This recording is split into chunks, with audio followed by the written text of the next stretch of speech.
Okay, so I'm here with Peter Parks. We're just going to continue the interview. I hope everybody watching is getting a lot of value out of it. And this next question is powerful.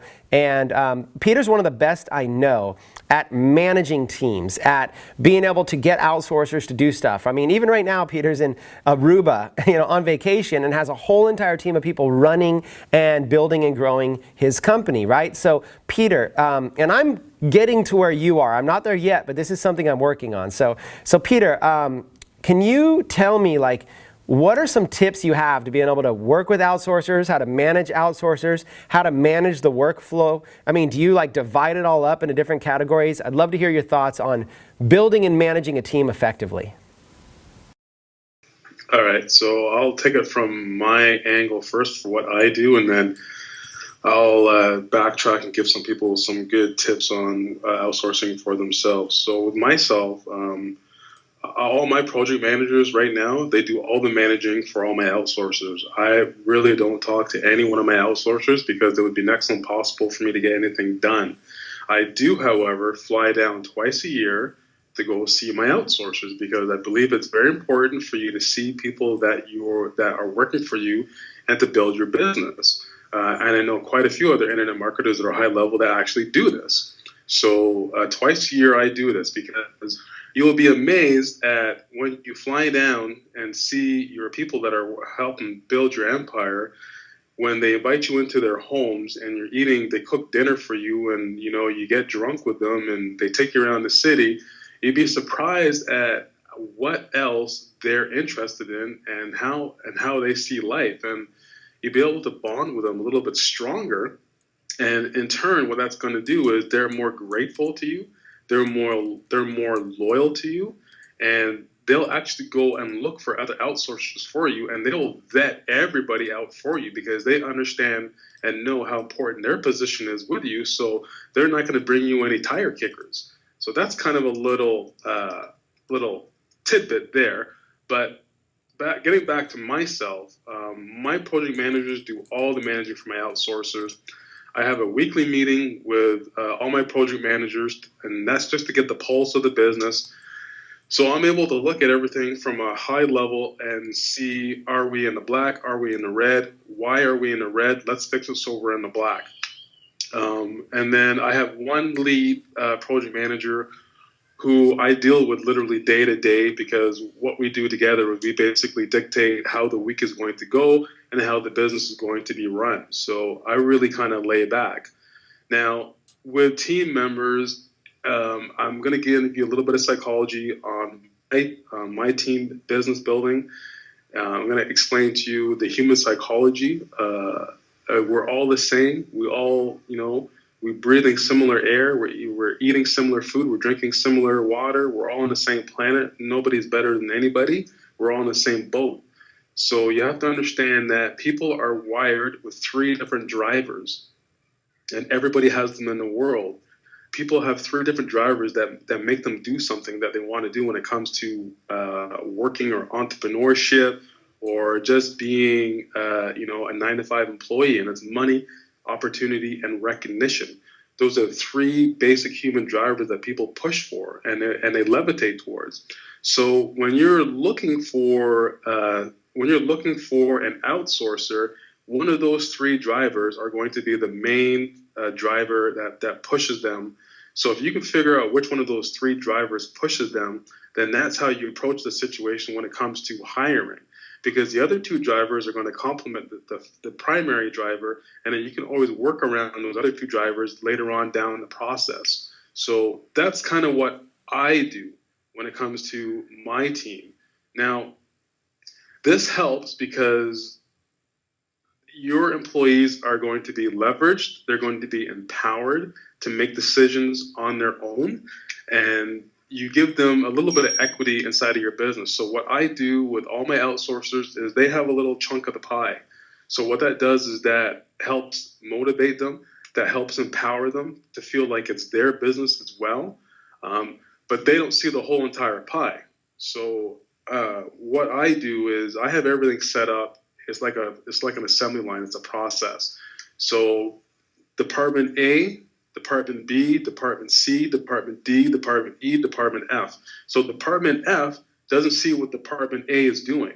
All they get is the final finished product, and they polish it up to throw it out. So that's really key for me for what I do in my business, because I've been burnt in the past where I revealed everything to a couple of my outsourcers, and they taken it and ran with it and stole all my IP and stole all my process and my systems. Now I'm an abundance mindset kind of a guy, so I just chalk that up. I just chalk that up to, okay, that was an experience, lesson learned. It's never going to happen again. So what I did to clean that up is basically, here is your department. Here's what you're responsible for. So, i.e., I'll give you an example. My content writers, all they do is they write content. We pass the research off. My research people do the research for the product, for the vertical. They give them hooks to pass on to the copywriting people. The copywriting people look at the hooks. They look at the whole environment. They write out copy that goes to the content people to actually structure the content properly, because the copywriters are just direct response. They're there to sell, right? The content people are there to gauge, to build the process. So that's kind of how it works. And then from the content people, it goes over to the technical people to put on the blogs, on the social media properties, to cut up into press releases, that kind of stuff. So every department has a specific focus, and then it passes on to the next person, and everything is all checklisted off. So it doesn't really move forward to Department B. If everything is not checklisted off, it stops right there. It has to go back and say, well, what's missing? This is kind of what I revealed last year to a select few entrepreneurs that attended one of our really big high-level mastermind events. They seen the exact process. I'm a process-driven type of guy. Everything's checklisted off. So that's kind of what I do in my business. And I also want to kind of, when I talk about this, I'm also giving you tips as well as to what you need to do with your business. So if you're just starting out, you don't need to go out and hire 30, 40, 50 people. If you're just starting out, really in this game right now, depending on your business model. So let's say you're an affiliate and you don't want to do everything yourself. If you're just starting out, then all you really need right now is a content person. You need a blog builder to build your blogs for you, and you need a technical person to put everything together. That's it. 3 people. That will start your business going. Now, this is dependent upon if you're actually making money. If you're not making money as an affiliate, the first thing you need to do is at least put aside and make your first $3,000 to $5,000. So that way you have a little bit of a kitty set aside and a little bit of capital investment to go out and look for some part-time people. You can find part-time people that are great for less than $200 a month. And if you do it properly and you structure yourself properly, you can have 3 people for $600 for your first month.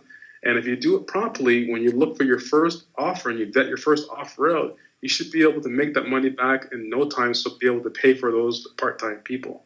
So that's kind of a little bit, about what I do and how I train my people and what you need to do if you're, starting out. The next thing you kind of want to do is, as I kind of touched on it, is you really do want to give away a little bit of equity in your business. If you're gone to the point now where if you're like a 5-figure affiliate, a 6-figure affiliate, you really want to start giving some money back to your outsourcers, because they literally will help drive you to the next level, which I think we're going to talk about later on in the call, but I'll save that for later. So for now, that's kind of what you need to do in a nutshell when it comes to outsourcing. And now you can find outsourcers. They're all over the place.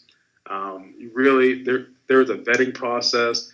Usually a lot of these outsourcers will do a little project for you for little or next to no money, so that you can look at them and vet them out to make sure that they understand the process. What I like to do, and here's a little friendly tip for you: if you understand internet marketing as an affiliate or as a product owner, you understand a little bit about your systems, you should be able to go out and create a short little video series, roughly 3 to 5 videos for very specific points in your business, 3 to 5 minutes each. And then what you want to do is, when you go post to the outsourcers and you shortlist your outsourcers, you want to provide them with those videos, and you say, look, here's a process, here's a system that I've created for myself. can you go out here and build upon this system so I can test you to make sure you actually know what you're doing?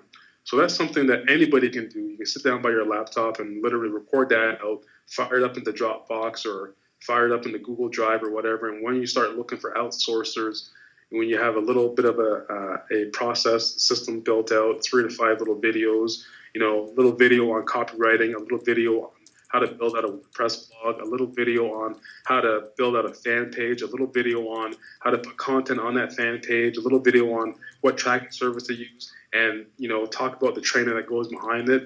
That's what you should do if you're just starting out. But there is a little bit more to it than that, and I'll just give you the elements. There's a software team behind that. The software is really important because in some of the verticals that I'm actually in, it's a lot of software stuff because I'm in the financial sector stuff. So you got to have some software behind it because you want to be able to build out websites where people keep coming back and back and back. And one of the things that you want to do with that is you want to have a software tool built so that they're able to use it. That makes your website extremely sticky. And I'll just leave it at that. There's a couple more little departments, but I have to talk about that later. Like I did reveal my process. I'm not doing any kind of pitch or anything, but for the people that are on the call, listening to the call, last year in the summertime we had a mastermind, exclusive mastermind, and the attendees that came there, I actually revealed my process to them, like literally my checklist, my funnels, and my team building. And based on that, we had members that went off and they did high 6-figure launches. They built out businesses. So I'll leave it at that. At my level, that's what you need to do. If you want to get to a level where, even at Chris's level, even at your level, Chris, like you're getting right up there as well. So you're in the midst of, you probably want to start optimizing all your. You want to look back at your team right now and you want to start optimizing what you have. So that means you might have to actually start scaling back and trimming the fat, so to speak. So it may not be, you don't want 30, 40, 50 people. You may actually only want 15 people, but you need to be able to have A players in every department. So you may have a department where you have 2 people, but they're A players. And then you give them equity inside of your business, with your business, so that incentivizes them, that motivates them, that feels like, you know what, I'm a partnership now with this guy. I'm going to help this guy grow his business to 20, 30, 40 million dollars. And in turn, I'm going to get a piece of that. And I'm quite happy to do something like that. So it's not always about size. It's about quality of the people that you get in. And I know other couple of high-level marketers, they went through the same process where they hired fast. They fired fast. They hired a lot of people. Then they made a whole bunch of mistakes with software programmers, with link builders. It was a big learning curve for them. So if anybody really, really, really wants to dial this in right away at the very beginning, the first thing you really need to do, obviously, is you got to have some cash flow, because very few people are going to, unless you can find the people to believe in your vision to the point where they're going to work for free. But that's far and few between. I think you really need to have some cash flow set aside if you're really going to start this internet marketing business, and you don't want to do everything yourself. If you're looking at building a team business, you obviously want to understand a little bit about each little aspect of internet marketing, but just enough so that when you go out and you're vetting people, you're not going to get ripped off. And even then, you can go to a headhunter type of a service anyways, or an outsourcing service that already specializes in everything that you're looking for. You basically have to give them a checklist of everything that you want inside of your business as far as people, as far as personnel, and say, look, I'm looking for a blog post writer that knows how to write a blog post in this specific niche. They have to have this. They have to have this many years of experience. They've got to have a portfolio of at least a half a dozen blogs. And that's the kind of person I'm looking for. And here's what I'm willing to do as far as wages. That's how you really have to structure it out if you're looking for going at a headhunter type of service or an outsourcing type of a service. Because then what they'll do is they'll turn around and go through your checklist criteria and say, look, rather than us giving you 50 people, here are 4.